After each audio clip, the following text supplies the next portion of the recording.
Hello, everyone, and welcome to the show. This is Franz Sydney. We create with Franz, and today we have an amazing guest all the way from Chicago. So, welcome to Lauren Farina-Prieto. Ciao. Hi, Franz. Thanks so much for having me. I'm so excited to have you here. It's so good. First of all, because you're half Italian. I mean, full Italian, and then descendants Half there, Sicilian. Sicilia. You rock, guys. Ciao. So that's good. It's my month of half Italians, full Italian. So it's an honor for me to, honor my own country, but also because you done so much studies about helping people, and you became a social worker, and you do psychotherapy, and you are a coach. You can help a lot of people. Today, in particular, you guys focus on this. We are helping you guys, you high performers, woman, man, doesn't matter, high performer, with apparently a great life, great achievement, but sometimes a little bit of stress, maybe perfectionism, maybe can't let go of this. There are a lot of issues with being a high performer if you do not know what you're doing and how. And because Lauren is specialized in this, I will let her tell us what are the issues when you are a high performer, whether at work or maybe in other fields in your area. So stay tuned to listen and see what happens with this. Your turn. Yeah, so Franz, I've been working with high performer personalities for the better part of a decade. I sort of grew this focus when I served as the manager of the employee assistance at a local academic health system. And really in working with so many of the doctors and the scientists and the executives and the nurses, I learned that while these people are quite successful by traditional standards, that success seems to be costing them something. And that something was their mental health, their sense of balance, their peace, and their overall well being, which surprised me because I had sort of been raised to believe that if one is successful, then one should expect to be happy. And what my clients were teaching me was not only was that not always true, but that often it was the inverse that was true, that as a result of these high performing tendencies, my clients were really struggling with finding joy and peace and fulfillment. Right, and isn't this the aim of our life to find joy and happiness? And you think once I get there to this distant achievement, being the CEO of a company or selling $1 million of whatever item I'm selling, or being in the Olympics, and then I reach there and I'm like, now what? Because I'm actually not happy. Interesting. Why does it happen? I mean, we must have some really good quality to be a high performer. So what is the issue there deep down that is stopping us from achieving this happiness? Yeah, so I refer to a cluster of personality traits as the high performer archetype. And this is a trio of characteristics that is really common among my high performer clientele. And they include perfectionism, which is the tendency to set unrealistically high expectations for ourselves. Um, People pleasing, which is the tendency to put other people's thoughts and feelings and needs ahead of our own, not just sometimes, but always as a rule. And codependency, which is our need to be needed and our need to be helpful. And these traits are really adaptive in a lot of ways, right? Perfectionism really propels ambition and success.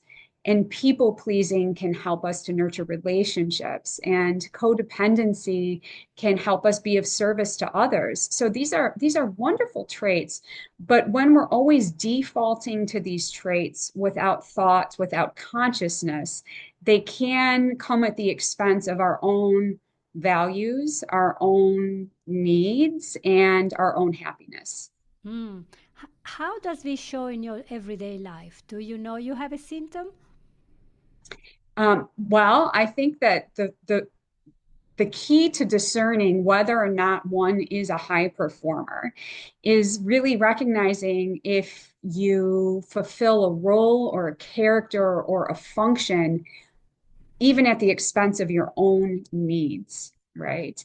And so sometimes that can show up as anxiety. Sometimes it can show up as burnout. Sometimes it can look like depression.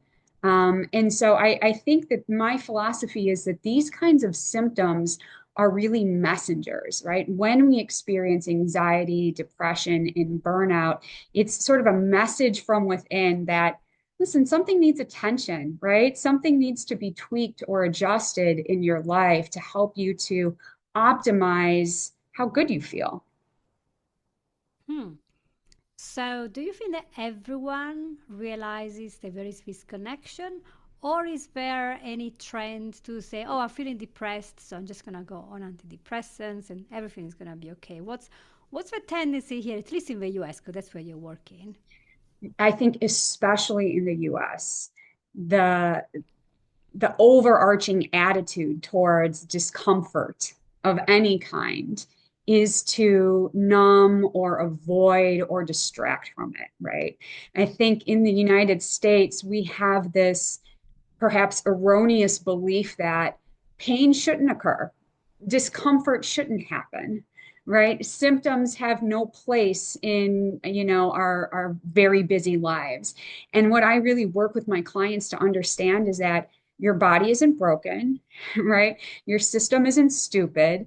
That if you've developed this Hmm. symptom, it's for good reason. And perhaps it's because you've been denying or negating your own thoughts and feelings and needs for so long that now something within needs attention.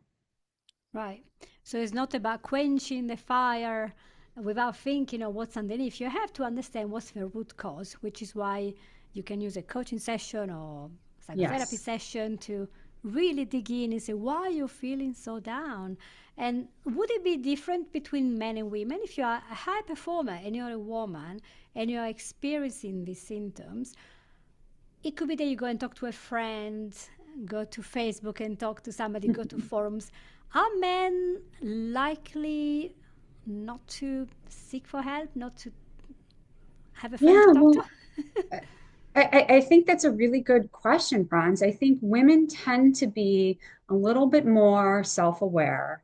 Perhaps they've been conditioned to have a greater level of sort of emotional intelligence, and that's no slight to men. I think that men up until very recently have been socialized to kind of disconnect from how they're feeling. I think men tend to have a less robust support system than women do.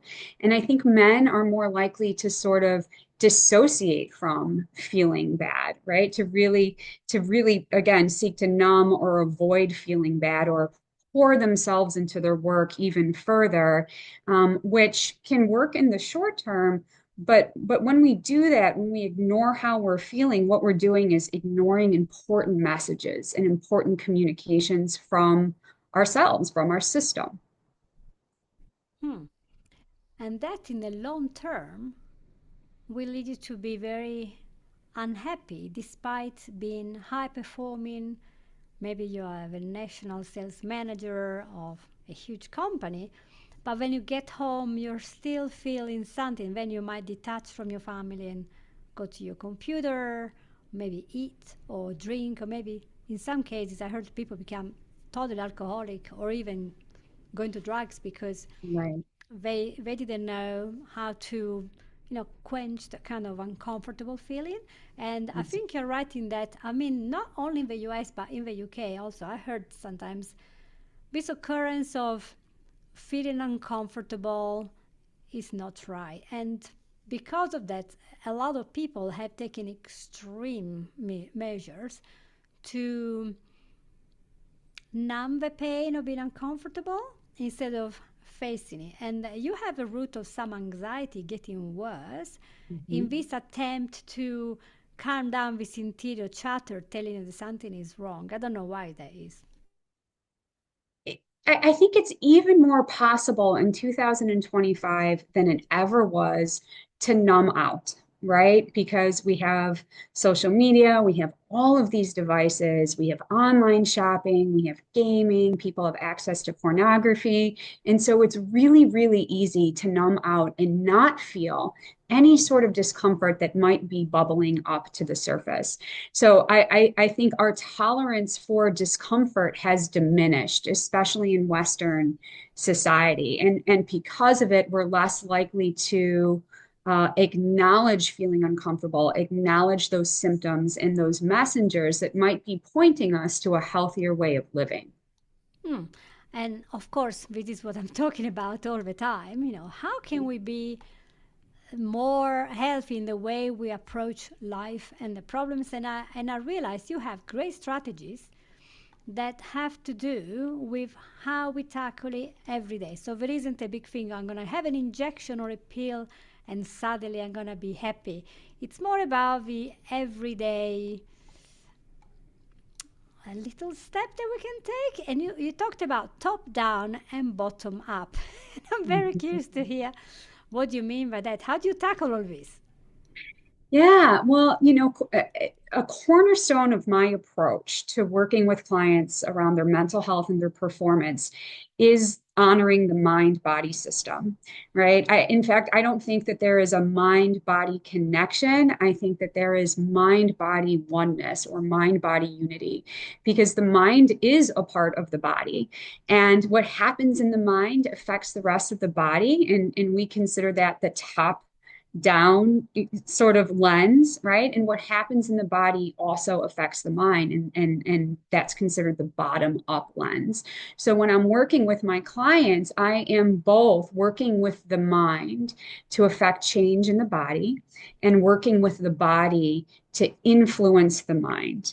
So, for instance, values alignment is, I think, a really powerful consideration for anybody who's looking to optimize their performance, their mental health, or even their physical health. And studies have shown that when we are living a life that is out of alignment with our values, or out of alignment with the things that are most important to us, this stresses the nervous system and the immune system in such a way that makes us more vulnerable to mental illness and physical illness, right? And so there's one great example of how the mind affects the body, and then the body is related to the mind and its outputs as well. That's a big thing, isn't it? We can't just ignore it and wait until it gets worse and worse. And sometimes we are procrastinators, aren't we? Well, we certainly can, and I think many people do, and I'm not trying to invalidate anybody's choices, but that does come at a cost, right? The more that we deny and suppress our symptoms and our messengers, the louder they tend to become. I think it was Carl Jung who said, "What we resist persists." So if we are resisting, right, what our anxiety might be trying to reveal to us, or what our depression or our burnout might be trying to support us in changing, then those symptoms are much more likely to persist.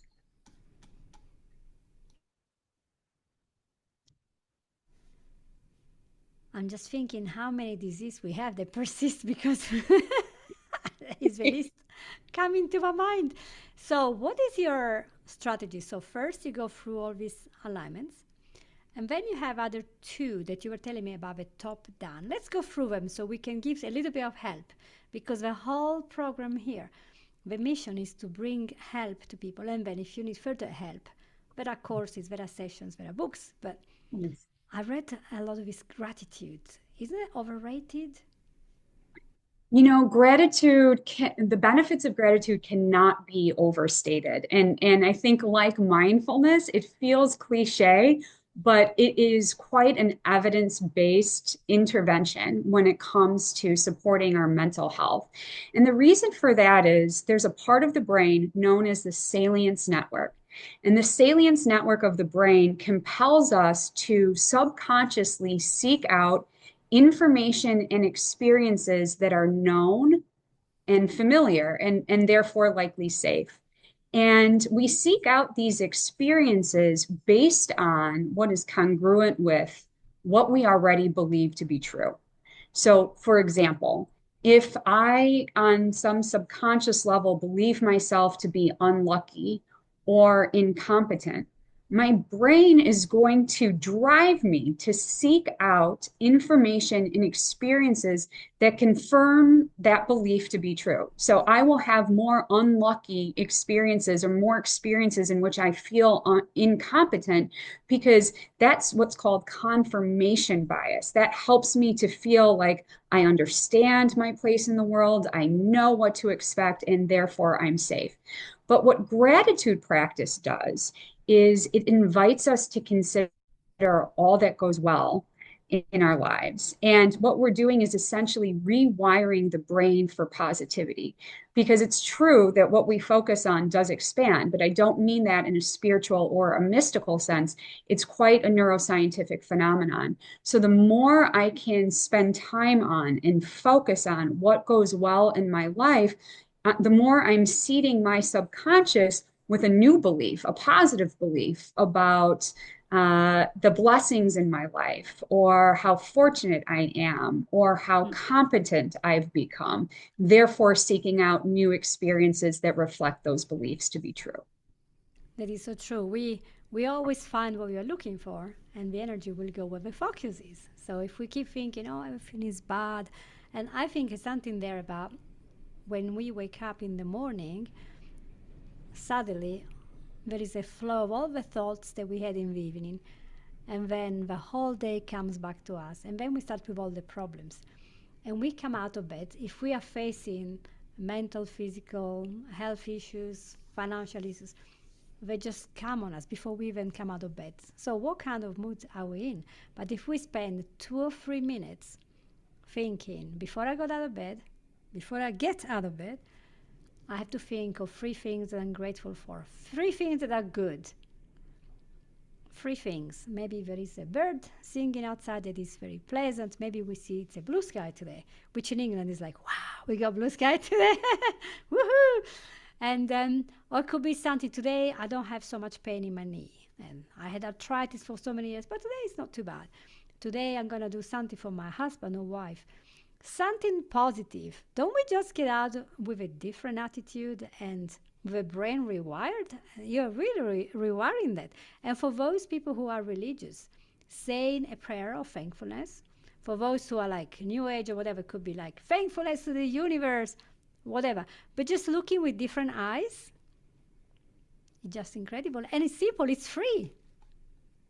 Absolutely. It's free and it takes, to your point, 2 or 3 minutes.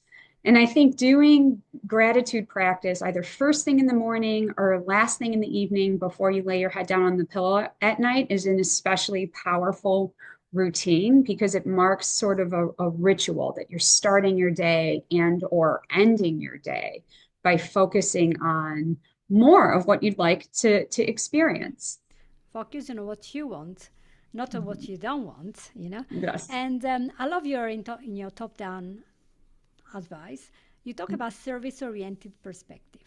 So service is good, but then when we are people pleasing the whole day, we disappear. So what is the balance point here? Yeah, so I think really being conscious and intentional about how we show up in service to others is the key to balance, right? And there is so much research that supports how a service-oriented perspective or associating one's work with the greater good is not only supportive of performance, in other words, we tend to be more successful when we have connected our work with the greater good, but it's also protective against burnout because then it's not just all about me and what I want, right? It's about this greater mission. So I really encourage my clients, no matter what they do, to focus on how their work is supportive of the greater good. Right. So even if they're an accountant, right, working in front of spreadsheets all day long, they can really find a way to consider how their work is supportive not only of their team, but also of their organization and of any clients they may serve. But again, you ask a great question, right? How do we find balance? Knowing that and also recognizing that we too have needs and that it is possible to go overboard in our service to others. Consciousness, intentionality, and agency, right? Recognizing our ability to choose when we show up for other people. And if we're already feeling completely burnt out and worn out, that might be a moment, an opportunity for rest, right? But on days that we're feeling bright-eyed and bushy-tailed, considering how we are serving the greater good is a really wonderfully protective strategy against all of the, earlier symptoms that we mentioned. That's great. It's a great point. And when you were talking about bright eye and bushy tail, I was like, is there a squirrel activity there? A happy squirrel, happy going around, getting the nuts, putting them under the grass and under the soil, and then retrieve them later, and then boom, boom, boom, boom. They're just so happy. Yes, very productive, very energized, right? Yeah, and And very that cute. can be a some of the time, but usually not all of the time. No, exactly. So we have to have those little buffering times when we are, stopping, not going so much. And yet, I mean, I'm just turned 60 a month ago, and I celebrated it. And I was looking back in my life, and I remember that the happiest time in my life have been when I was doing service. So it helped me to think, well, next year, what am I going to do? This year, what am I going to do? And gratitude is great, and also make other people grateful for something small that I've done to help them. And service can be anything. Could be listening to somebody. So it doesn't have to be complicated. You don't have to go to Namibia for a month, or to Ghana. You can just give a hug to a person and send an email to somebody. Even better, call them and ask them how they're doing. Because it's incredible. We miss the contact, of people. And now moving to the bottom up, how would you say, bottom up suggestions that you gave me.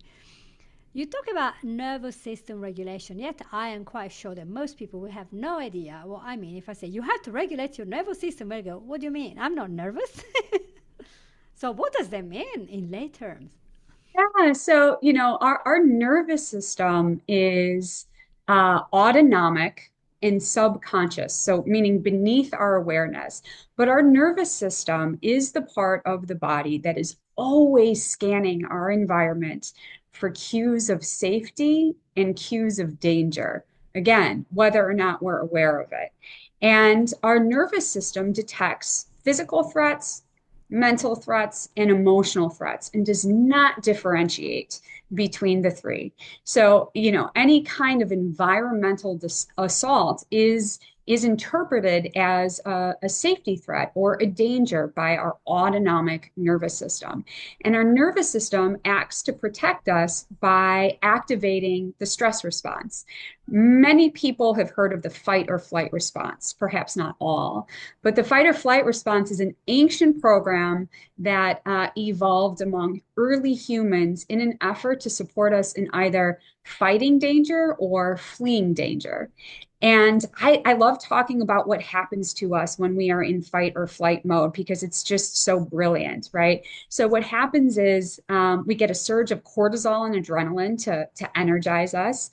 Our heart begins pumping blood towards our extremities and away from sort of non-vital functions like digestion, for instance, which is why when a lot of people are nervous or chronically stressed, they experience digestive issues, right? Because the body sort of goes, we don't need to digest lunch right now. We've got to run away from this predator, right? Or this enemy tribe. Save the day. And right.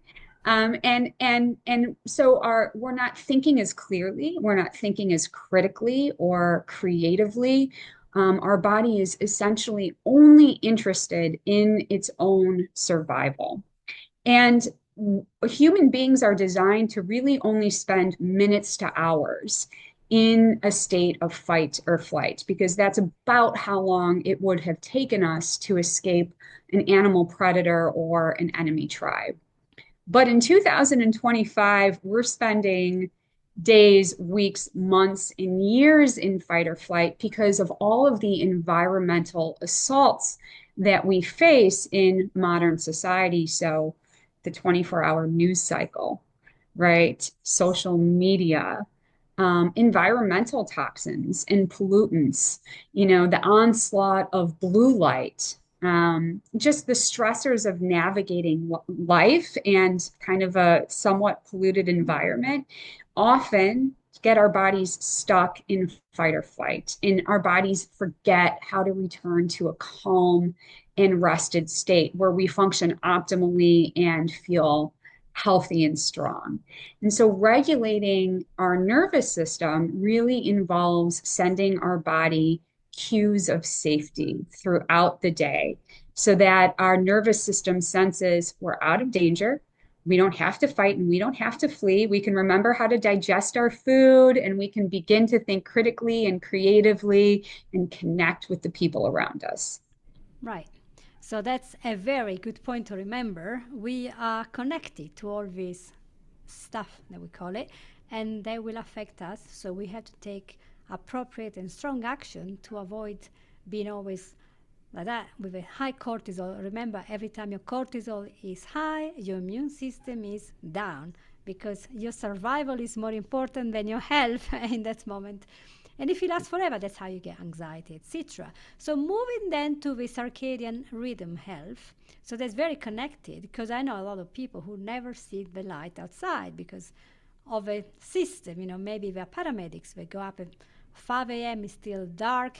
They go in an illuminated area that has artificial lighting, maybe blue lights. I don't know. They actually drive, and it's called blue light in England. So, and then maybe they are on their devices when they have some time off, like, a lot of moms and dads are like that. And then in the evening, we have TV, we have devices, and back again, blue light, blue light.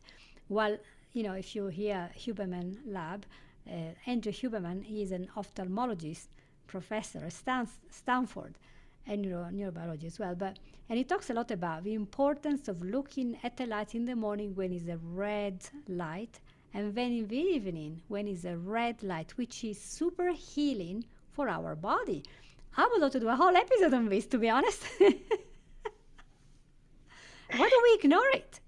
Yes, Franz, I'm so happy to hear you say that. I love Andrew Huberman, and he's really been, his work has been critical in the development of my understanding of circadian rhythm and mental health.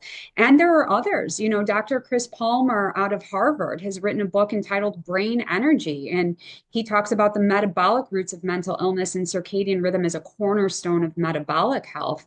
I just don't think enough people understand what circadian rhythm governs, how vital it is to our health and well-being, and how, sort of the typical person's lifestyle is really damaging to circadian rhythm. So, to your point, circadian rhythm is our body's 24-hour biological clock that governs all of our biochemical processes. So, when our body produces cortisol in the morning to make us alert versus when it releases melatonin in the evening to give us a good restorative night's sleep, to when our body synthesizes energy or hormones or releases certain neurotransmitters like dopamine and serotonin. All of that is governed by circadian rhythm, but our body can't look at an iPhone or an analog clock and know what time it is, right? We can do that, but our cells can't, right? So the only way that our body knows what to do and when is by the light of the sun, right? Or its absence. So as you said, in the morning, the sun releases this beautiful infrared light that triggers our body to start its day, right? And then in the afternoon, it releases this bright full spectrum light with a little bit of blue light, but it's never just blue light. There's also ultraviolet light and red light. And so that's how our body knows that it's midday and it's time to be energized and focused and alert, versus the evening when the sun goes down and our body knows that it's time to wind down and get ready for a good night's sleep. But because most of us start our day with a device in our face, right, and spend 90 to 95% of our time indoors, and then end our day with a device in our face, right, shining blue light that mimics, the light at midday, most of us have a very deranged circadian rhythm, which creates a lot of cellular confusion. And therefore, imbalances in our neurotransmitters, which are responsible for giving us a sense of engagement and alertness, connection, and well-being. So really minding our exposure to blue light and getting outside, which is why I love your view in Wyoming, right? You get all of that beautiful light as much as possible throughout the day, and then ensuring darkness at night, especially as the sun goes down, are just some of the ways I really encourage people to support their body's circadian rhythm and therefore their performance and their mental health. That is a great, great observation. Thank you for explaining it. And also important to remember that the melatonin amount that we produce depends on when we start to produce it. So if we are with a full light all the way, and we're having sleep problems, the melatonin produces very little, so it will not sustain us all the way. And the studies show that when we are starting to feel sleepy, that's the time when we need to go to sleep, unless it's 4 p.m. Yeah. because that is the highest level and it will sustain us all the way. But if we are sleepy and we go, oh, I need another hour, and we normally have a sleep problem, then there isn't enough there. And so by 4 a.m., we might be sitting there thinking, oh, yeah, I can't sleep, but I'm really tired.